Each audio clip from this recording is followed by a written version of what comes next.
नमस्कार दोस्तों, ये डिक्टेशन 160 वर्ड पर मिनट की है। डिक्टेशन स्टार्ट होगी 5 सेकंड बाद। स्टार्ट। आदरणीय साथियों, भारत में पंचायती राज की मान्यता सदियों से रही है। पंचों में परमेश्वर वास करता है, ऐसी हमारी मान्यता रही है। वेदों में कहा है कि 5 व्यक्ति समर्पित रूप से मिलकर यज्ञ को पूर्ण करें। स्वर्गीय राष्ट्रपिता महात्मा गांधी जी की मान्यता थी कि भारत की आत्मा गांवों में बसती है। जब तक गांव स्वतंत्र नहीं होते, देश पूर्ण रूप से स्वतंत्र नहीं होगा। गांधी जी के अनुसार सच्चे लोकतंत्र का परिचालन केंद्र में बैठे 20 व्यक्तियों द्वारा नहीं कराया जा सकता है। इसका क्रियान्वयन प्रत्येक गांव के निवासियों के माध्यम से ही होना चाहिए। उनके अनुसार जन समर्थन प्राप्त पंचायतों को कोई भी कानूनी कार्य करने से नहीं रोक सकता।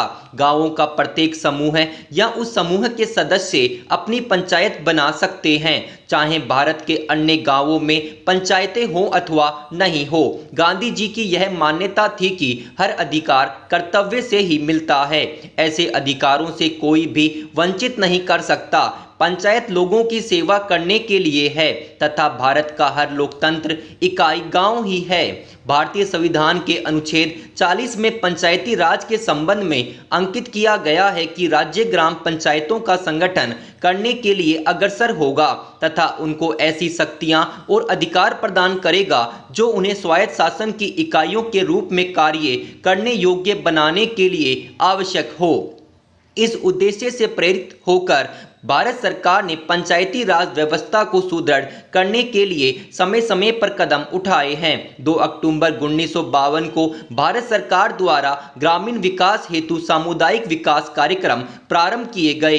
इसके अधीन स्थानीय विकास हेतु सरकार द्वारा विकास खंडों को अनुदान राशि दी गई। भारत सरकार ने देश के ग्रामीणों का सर्वांगीण विकास करने हेतु पंचायती राज संस्थाओं के संबंध में 1957 में बलवंत राय मेहता समिति का गठन किया। इस समिति ने सिफारिश की कि विकास से संबंधित समस्त कार्यों को पंचायती राज संस्थाओं को सुपुर्द कर दिया जाना चाहिए। समिति की सिफारिश के अनुसार ग्राम स्तर पर ग्राम पंचायतें पूर्णतः निर्वाचित हो। इनमें 2 महिला, अनुसूचित जाति व अनुसूचित जनजाति का प्रतिनिधि मनोनीत हो। ब्लॉक स्तर पर पंचायत समिति विकास के समस्त कार्य हाथ में ले। ऐसी व्यवस्था है कि पंचायत समिति धीरे धीरे एक सक्षम प्रजातांत्रिक संस्था के रूप में कार्य करे। जिला स्तर पर पंचायत समिति में समन्वय रखने हेतु प्रत्येक जिले में जिला परिषद का गठन हो तथा उसमें सांसद, विधानसभा सदस्य भी सदस्य रहें। भारत सरकार द्वारा बलवंत राय मेहता समिति की सिफारिशों को स्वीकार करते हुए राज्य सरकारों को निर्देश दिया जाए कि ग्रामीण क्षेत्रों का विकास करने हेतु पंचायती राज व्यवस्था शुरू की जाए। राजस्थान सरकार ने देश में सबसे पहले 2 अक्टूबर 1959 को नागौर में दीप प्रज्वलित कर त्रिस्तरीय पंचायती राज व्यवस्था प्रारंभ की।